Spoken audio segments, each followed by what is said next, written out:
तो हम लोगों ने सिविल सर्विस के बारे में कब सोचा?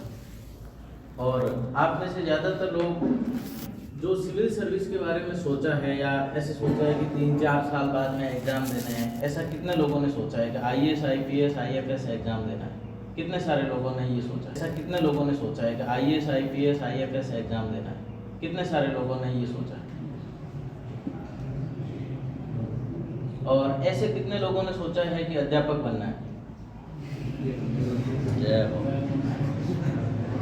और ऐसे कितना लोगों ने सोचा है कि अध्यापक बनने के बाद में RAS या IAS बनना है? तो यही एक पैटर्न चल रहा है हमारे यहाँ कि बहुत सारे लोग टीचर बनते हैं, फिर RAS बनते हैं या फिर IAS बनते हैं। पर टीचर बनने के बाद में पता है आपको तैयारी करने के लिए उतना जगह, उतना टाइम और उतनी उम्र बचती नहीं है। टीचर बनने तक उम्र हो जाती है 25 से 30 साल, तो उतना टाइम नहीं मिलता। और जो शहरों में बच्चे होते हैं तो वो जल्दी तैयारी शुरू करते हैं, कॉलेज के सेकंड ईयर फाइनल ईयर में UPSC की तैयारी शुरू कर देते हैं। तो मेरे साथ भी ऐसा ही हुआ था। मैं रामगढ़ी हॉस्टल, ऐसा ही अपने वीरेंद्र धाम जैसा ही हॉस्टल है वहाँ पे जोधपुर में, तो वहाँ पे गया और मेरा IIT में सिलेक्शन नहीं हुआ था और दिनेश का IIT में सिलेक्शन हो गया था। दिनेश सीनियर है मेरे से काफ़ी, पर बाद के सालों में मेरा IIT में सिलेक्शन नहीं हुआ। मैं रामगढ़ी में गया, वहाँ पे मोटाराम जी प्रोफेसर थे। उन्होंने कहा कि कुछ लोगों ने कहा कि IIT में सिलेक्शन नहीं हुआ तो किसी और कॉलेज से BTech कर लेता, यहाँ क्या करेगा। तो मोटाराम जी, आवाज़ आ रही है पीछे तक? हाँ। तो मोटाराम जी ने कहा कि बेटा कोई दिक्कत नहीं है, बहुत सारे लोग होते हैं जिनका IIT में सिलेक्शन नहीं होता है, IAS IPS बन जाते हैं। तो मेरे पास ये ऑप्शन था कि ये कह रहे हैं तो सही होगा। तो मैंने सेकंड ईयर के टाइम में यहाँ से बाड़मेर से एक जगदीश बांगड़वा, उनका सिलेक्शन हुआ था और गंगा सिंह जी का हुआ था उससे पहले। तो मैंने सेकंड ईयर के अंदर ये सोच लिया था कि अब तैयारी शुरू करते हैं। तो मैंने कॉलेज के सेकंड ईयर में UPSC की तैयारी शुरू कर दी थी।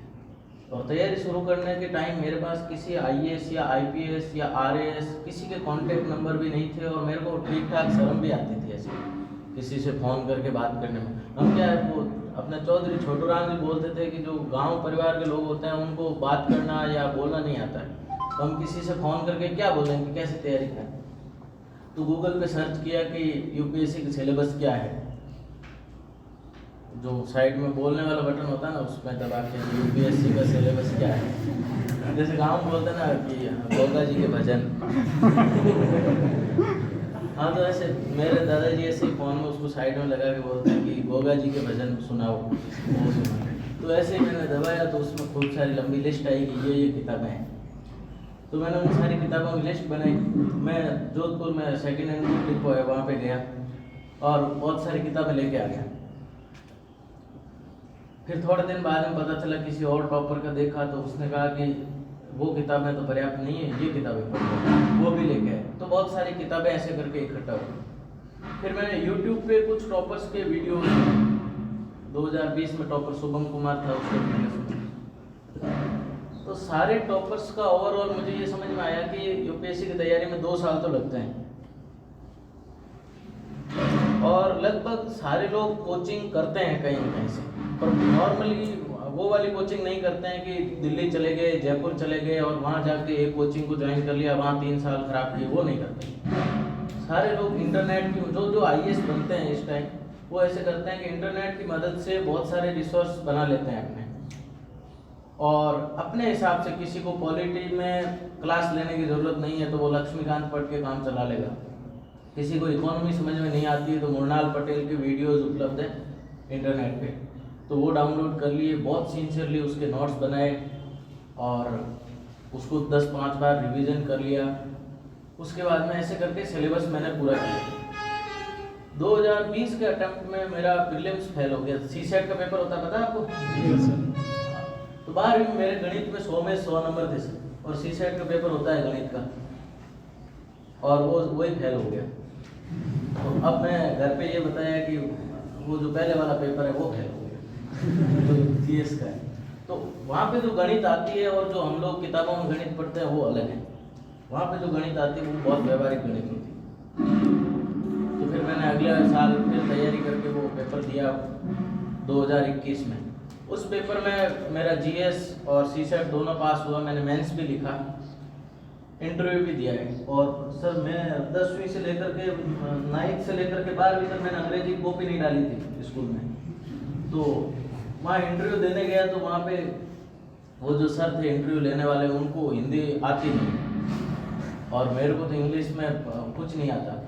तो आप में से मैक्सिमम लोगों को ये दिक्कत होगी कि आईएएस की परीक्षा में अंग्रेजी कितनी आनी चाहिए, कितनी नहीं आनी चाहिए। मेरे को इंग्लिश में मतलब गुड मॉर्निंग, गुड इवनिंग, इनसे ज़्यादा कुछ नहीं आता था, ओके बोल देता था। तो मैं इंटरव्यू देने गया और उन्होंने इंग्लिश में सवाल पूछे। अब मेरे पास, उनको हिंदी बिल्कुल समझ में नहीं आ रही थी, तो मैं कोशिश किया इंग्लिश बोलने की, पहली बार वहीं इंटरव्यू बोर्ड में ही। अब मेरे को पता था कि अब तो थोड़ी देर में उन्होंने कहा कि बेटा क्या तू अपने हिंदी में ही बोल, मैं ट्रांसलेट कर दूंगा। तो उस वाले इंटरव्यू में मुझे 138 नंबर मिले, जो शायद मैं उम्मीद करता हूँ कि आपको कभी नहीं मिले वैसे। फिर मैं अगले साल रिजल्ट आया और पता लगा 138 नंबर मिले, मैं यहाँ लूणी में ही था। तो 4 दिन बाद में यूपीएससी का रिजल्ट आता है, उसके 4-5 दिन बाद में प्रीलिम्स का वापस एग्जाम होता है अगले साल का। तो मेरे पापा मिलने आए, पापा को लगा कि बच्चे का एग्जाम फेल हो गया, दुख में होगा, मैं मिलने जाता हूँ। पापा मिलने आए, मैंने जो पिछले 3 सालों में पढ़ रखा था वो मेरे को 4 दिन में रिवीजन करना था। अब मैंने पापा के प्रणाम वगैरह किया और पापा को बोला कि नमस्ते, अब मैं पढ़ता हूँ, आप मेरे को फ्री करो। तो पापा ने कहा एग्जाम में फेल हो गया, रोने धोने जैसा माहौल नहीं बनाया तूने, तेरे को परेशानी नहीं हुई?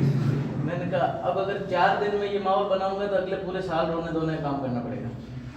इसलिए मैंने 4 दिन में सारा कुछ रिवीजन किया और मैं फिर प्रीलिम्स देने गया जोधपुर।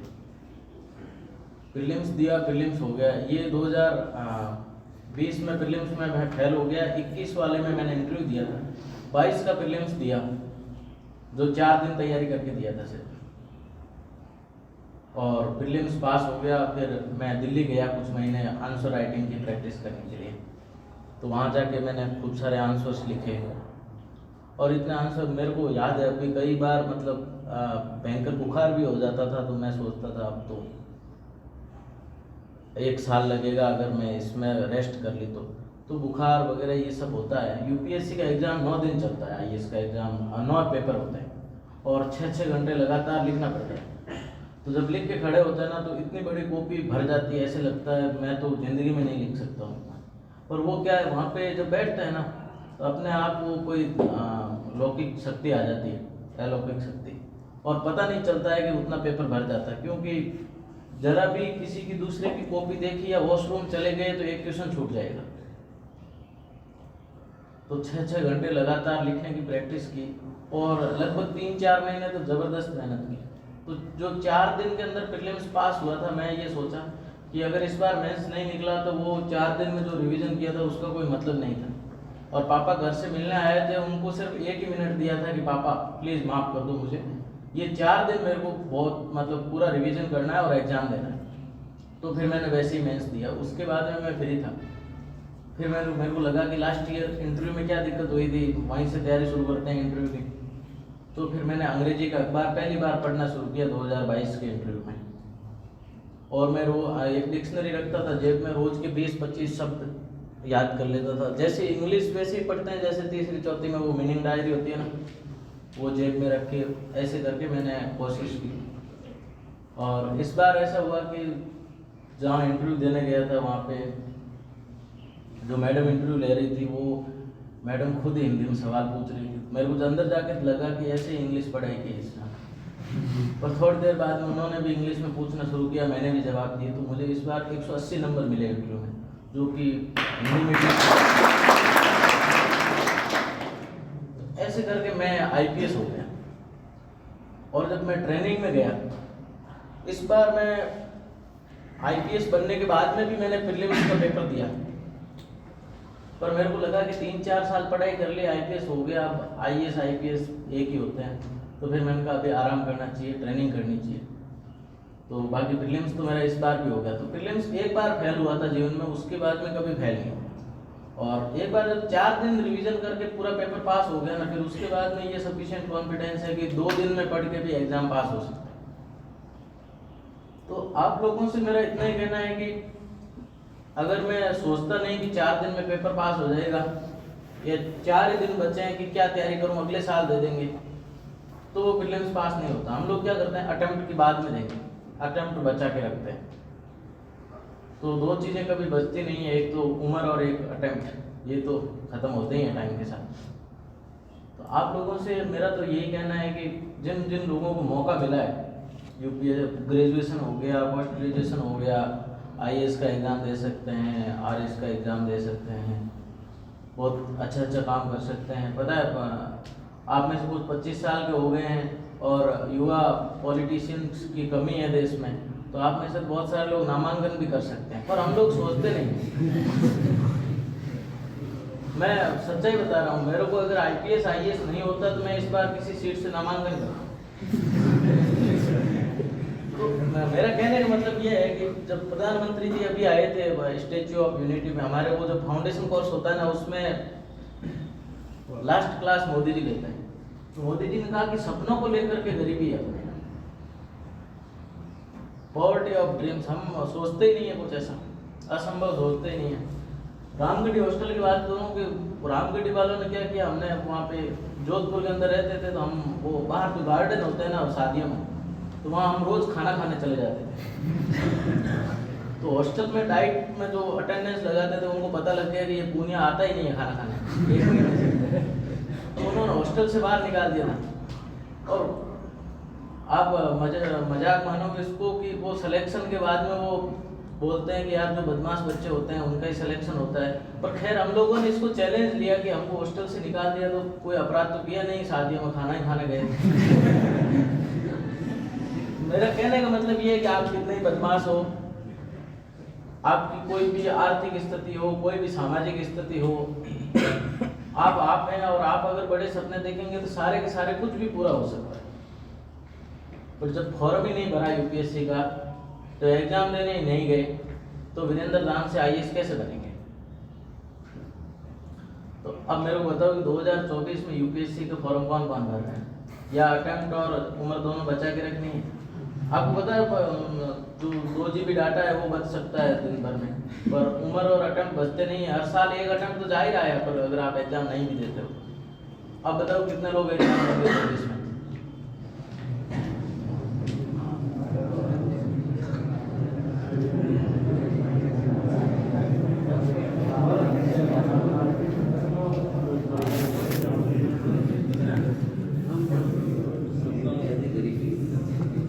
अच्छा, मैं एक बात बताता हूँ आपको, विकास देवी कीर्ति सर को जानते हो? हाँ। तो अगर कैमरा ऑन नहीं है तो मैं बता रहा हूँ कि सारे आईएएस वो नहीं बनाते। और हम लोग जब यूट्यूब वगैरह देखते हैं तो ऐसा लगता है ना कि सारे आईएएस वही बनाते हैं, ऐसा फीलिंग आता है कि उनके पास जाने से आईएएस बन जाता है।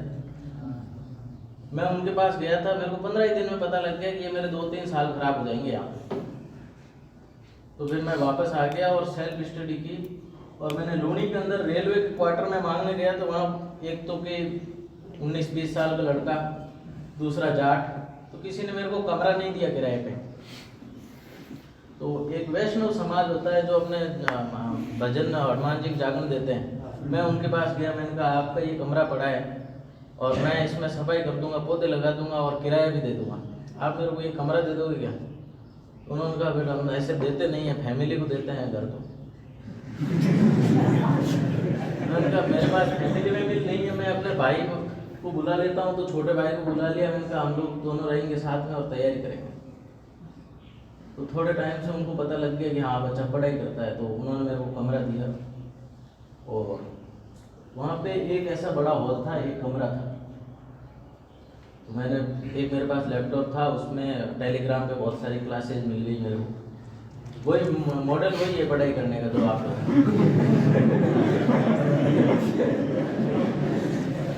मैंने वो डाउनलोड की, डाउनलोड इसलिए की कि हम लोग जब पढ़ने बैठते हैं ना तभी नेट नहीं चलता है। तो वो आधा घंटा डाउनलोड की, वो डाउनलोड की, 2-3 कॉपी लेके आया क्लासमेट की, और फिर नोट्स बनाने शुरू की। एक नियम बना लिया गुरुजी कि ये हॉल है तो मैं मोबाइल इस हॉल में रखता था और पढ़ने वाला कमरा सामने था, तो उस कमरे के अंदर मैं 3 साल में एक बार भी मोबाइल नहीं लेके गया। ये हो गया था कि वो मोबाइल उस कमरे में कभी गया ही नहीं। मेरे को पढ़ते पढ़ते जब भी जरूरत लगी अब कुछ सर्च करके देखना है तो मैं इधर आता था। और मोबाइल उस कमरे में ले जाने की सजा ये थी कि 2 किलोमीटर शाम को रनिंग करनी पड़ेगी। तो वो कभी मोबाइल गया ही नहीं उस कमरे में। आप एक स्पेस ऐसा बना दीजिए कि वहाँ पे आपका मोबाइल, इंस्टाग्राम, टेलीग्राम, फेसबुक कुछ भी नहीं जाए, सिर्फ किताब हो, पेन कॉपी हो, सेल्फ स्टडी का। नहीं तो क्या होता है कि मोबाइल में फ़ोन भी आ जाता है पढ़ते पढ़ते, इंस्टाग्राम पे नोटिफिकेशन भी आ जाता है, रिक्वेस्ट आ गई, फ्रेंड रिक्वेस्ट। हाँ, तो ये सामान्य समस्या है और ये हमारी जनरेशन में बहुत बड़ी समस्या है कि हम लोगों को टाइम इतना जल्दी जा रहा है, उतना किसी का टाइम नहीं। आप 25 से 50 साल के कब हो जाओगे आपको पता ही नहीं चलेगा। फिर हम याद करेंगे कि यार स्कूल के दिन बहुत सही थे, जब मोबाइल नहीं था तो बहुत आराम से रहते थे। तो ये मेरी रिक्वेस्ट है आपसे, मोबाइल पढ़ने में बहुत मदद करता है। मैं और दिनेश दोनों मोबाइल नहीं होते तो IAS नहीं होते हम लोग।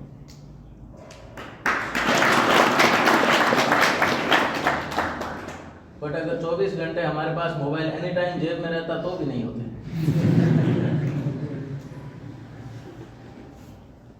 तो आप लोगों के बारे में ये बोला गया था कि आप लोगों को कुछ ऐसा मोटिवेट करें कि आप लोग IAS बनने का सपना देखें। तो वो मोटिवेट मैं ऐसे करूँगा कि मैं इंटरव्यू देने गया था तो वो कैमरे से मेरे को दिक्कत लगती है, क्योंकि RN चौबे सर हैं, वो ऑनरेबल चौबे सर हैं, वो कॉन्स्टिट्यूशनल पोस्ट पे हैं और उनके बारे में बात करूँगा तो कैमरा बंद रखना। तो उन्होंने मेरे को 138 नंबर दिए। मेरे को पता चला कि उनके लड़के ने 6 बार UPSC का इंटरव्यू दिया था, जो किसी IIT से पढ़ा हुआ, फॉरेन से पढ़ा हुआ। जनरल कैटेगरी में 6 अटेम्प्ट होते हैं और 6 बार में सिलेक्शन नहीं हुआ। तो मेरे को वो कोटा ओपन से पढ़े हुए हिंदी मीडियम के स्टूडेंट को तो दूसरे अटेम्प्ट में IAS क्यों बनाएंगे? ठीक है, और मैंने इसको कभी बैरियर लिया नहीं। मैंने कहा बनेंगे तो ठीक, नहीं बनेंगे तो डॉक्टर अम्बेडकर ने कहा है कि महान प्रयासों को छोड़कर इस दुनिया में कुछ भी बहुमूल्य नहीं है। तो आप जो एग्जाम देते हैं, जितना बड़ा एग्जाम देते हैं, जितनी बड़ी रिस्क लेते हैं, उसको छोड़ के आपने कितने ही पैसे इकट्ठे कर लिए, कुछ भी कर लिया, कोई भी काम कर लिया, उसकी वैल्यू नहीं। एक बात ये रखनी है अपने दिमाग में कि इंडिया के अंदर IAS IPS इन सर्विसेज ये प्रीमियम सर्विसेज हैं, इनसे बड़ी कोई सर्विसेज है नहीं। तो क्यों नहीं एक बार एग्जाम दिया जाए? और आप में से कितने लोग साइंस में ग्रेजुएट हैं? साइंस को लेकर सर ये धारणा है कि IAS के एग्जाम में आर्ट्स आती है। और मैं वहाँ पे लबासना में, मसूरी में गया, दिनेश और ये सब लोग, तो वहाँ पे 78% इंजीनियर हैं जिनके 11वीं-12वीं में आर्ट्स नहीं थी, कॉलेज में आर्ट्स नहीं थी। तो आज का जो एग्ज़ाम है, जो सिविल सर्वेंट से जो डिमांड है, उनसे उम्मीद की जाती है, वो ऐसा नहीं है कि एकदम आर्ट्स का पढ़ा लिखा आदमी ही IAS IPS बनेगा। तो आपका कोई भी कॉलेज की कोई भी डिग्री हो, कॉमर्स हो, साइंस हो, आर्ट्स हो, होम साइंस हो, कोई भी हो, सारी बैकग्राउंड से बच्चे आते हैं। और UPSC में आने की जो एवरेज उम्र है वो 27-28 साल। सब लोगों की, अगर जो सेलेक्टेड लोगों की उम्र निकालें तो 27-28 साल है। वो क्यों है कि सब लोग एक लंबे अनुभव के बाद में आते हैं। तो आप लोगों की कम उम्र है, 1-2 साल तैयारी करेंगे तो 10 लोग तैयारी करेंगे तो 4-5 सिलेक्शन हो जाएंगे। मेरे मामले में ये थी कि एक तैयारी कर रहा था मैं और एक का हो गया था 100% रिजल्ट है। तो मैं आपसे ये मतलब उम्मीद करता हूँ कि आपको अवसर मिला है। ये भारत के संविधान में इतना बड़ा अवसर नहीं मिलता है, अगर संविधान नहीं होता तो। आपको पता है, आप में से लोग नामांकन वगैरह की हिम्मत क्यों नहीं होती हम लोगों की? टिकट नहीं मिलती है। UPSC की टिकट दे रहा हूँ मैं आपको, जो फॉर्म भरता है ना वो टिकट है। 100 रुपये में टिकट मिलती है। यहाँ 50, किसी भी पार्टी का RLP का भी हो, 50 लाख में टिकट मिल रहा है। IAS IPS बनने के लिए टिकट मिल रही है 100 रुपये में। अपने कास्ट का सर्टिफिकेट लेके जाओ, 100 रुपये का फॉर्म भरो, एग्जाम दो, जो 50 लाख में टिकट लेके आए हैं उनके जीतने की गारंटी है क्या? तो 100 रुपये में आप गारंटी क्यों मांग रहे हो कि सिलेक्शन नहीं हुआ तो क्या करेंगे? तो जो लोग लड़ रहे हैं चुनाव वगैरह तो वो रिस्क ले रहे हैं। तो ऐसे ही जोखिम जिंदगी में जितना बड़ा जोखिम उठाएंगे उतना बड़ा प्रतिफल होगा। तो जिन लोगों को लगता है कि अभी 2-3 साल पढ़ने की उम्र है, अभी दुनिया ख़त्म नहीं हो रही है 4-5 सालों में, 1-2 बार यूपीएससी का एग्जाम था। विकास द्विवेदी सर से मैं मिला था, उनको पूछा था कि क्या कोई अफसोस है आपको अपनी ज़िंदगी में?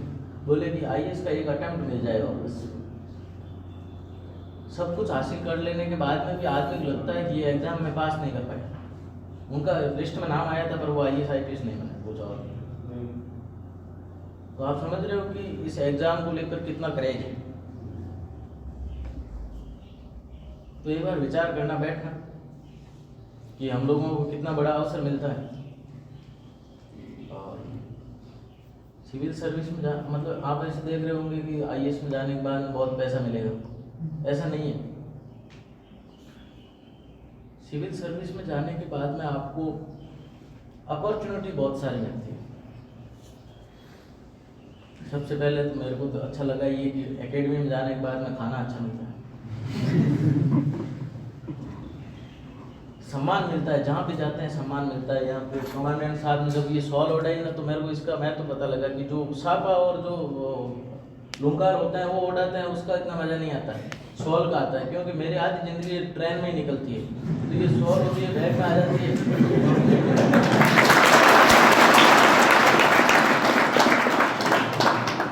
ऐसी सॉल मुझे सूरजमल संस्थान ने दी थी दिल्ली में, वो तो मैं हमेशा उनको याद रखता हूँ और मैं आपको भी सर याद रखूँगा। तो आप लोगों के लिए सिंपल सा मैसेज ये है कि आपको आईएएस ना तो विकास द्विवेदी बना सकता है, ना वीरेंद्र धाम इंस्टीट्यूट बना सकता है। अगर आपने सपना देख लिया तो फिर आपको कोई रोक नहीं सकता और सारे काम हो जाते हैं। मेरा एक नौकरी में था, कुछ एरियर 4-5 लाख रुपए सैलरी राजस्थान गवर्नमेंट से बाकी थी। सिलेक्शन होने तक मैंने 5 साल गोते लगाए, इधर उधर बीकानेर गया, दिल्ली गया। सिलेक्शन होने के 3-4 दिन में सारा काम हो गया। तो मैं ये मानता हूँ कि आप सब लोग थोड़े बड़े सपने देखेंगे। और मेरे को सुनीता मैडम ने कहा था कि यहाँ पे लोग आते हैं थोड़ा मोटिवेट करके चले जाते हैं, पर हम ऐसा कंसेप्ट है सर, जो मोटा अनाज खाते हैं बाजरा वगैरह, तो हम लोग मोटिवेट भी जल्दी होते हैं और डिप्रेस भी जल्दी होते हैं। तो हम लोग क्या है कि कंटिन्यूअस मेहनत करने की ज़रूरत है और थोड़ा बड़े सपने देखो। मैं तो आपसे मतलब वो क्या बोलते हैं रिक्वेस्ट करता हूँ कि एक बार आप एग्ज़ाम में बैठो, यूपीएससी की तैयारी करो, 6 महीने तैयारी करके फिर एग्ज़ाम में बैठो।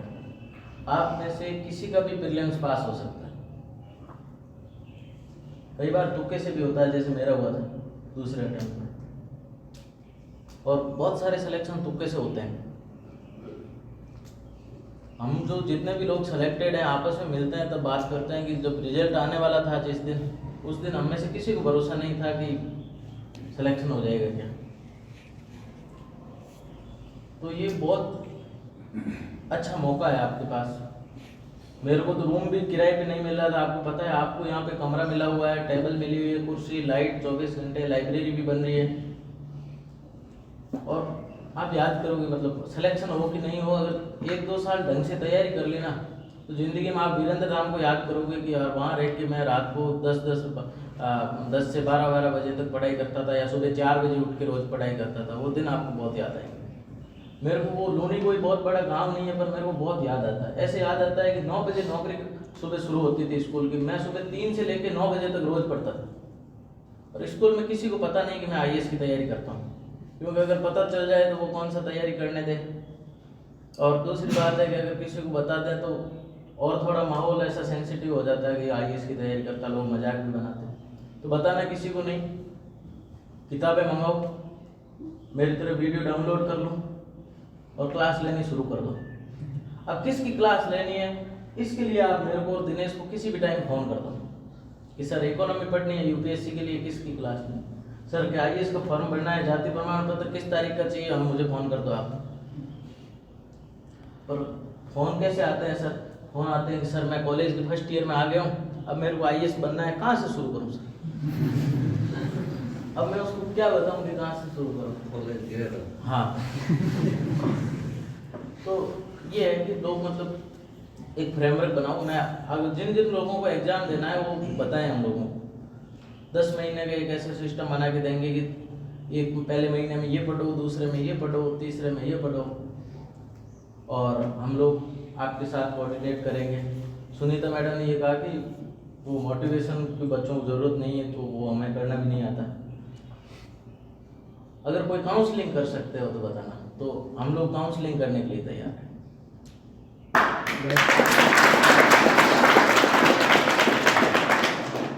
और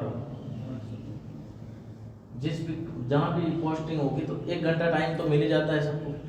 तो आप लोग शाम को 6 से 7 बजे तक हम दोनों अपने नंबर आपको शेयर कर देंगे। किसी भी दिन फ़ोन करना, संडे के दिन पूरे दिन कभी भी फ़ोन करना।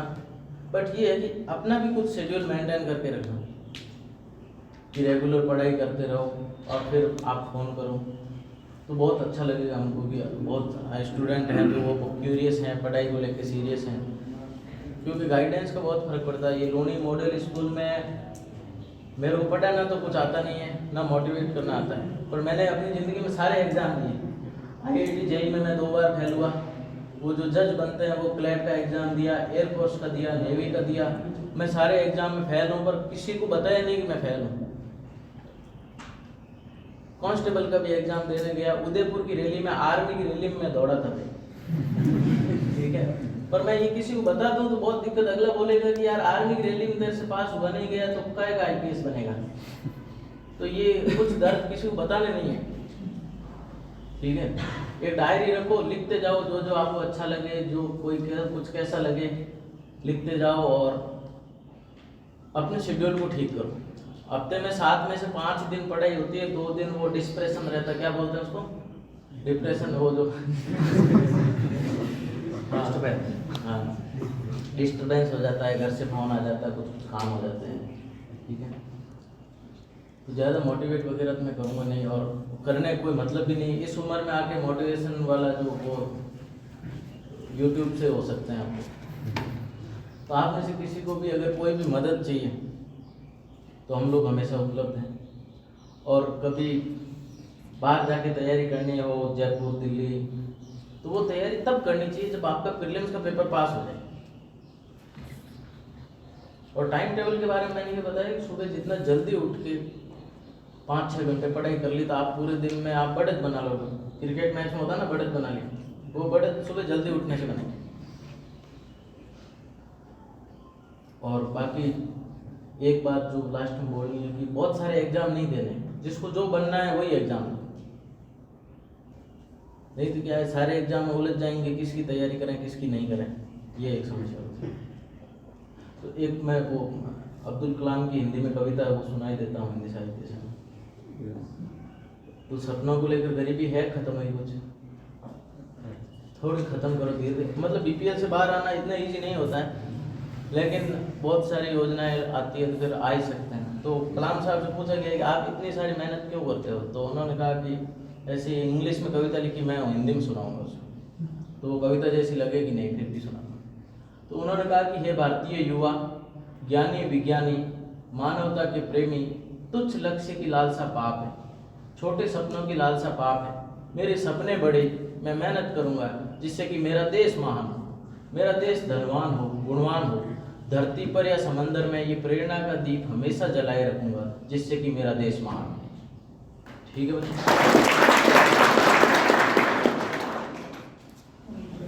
बहुत बहुत शुक्रिया आशीष इंजीनियर साहब का, आप सभी को मार्गदर्शित करने के लिए और काउंसलिंग करने के लिए। हमारे यहाँ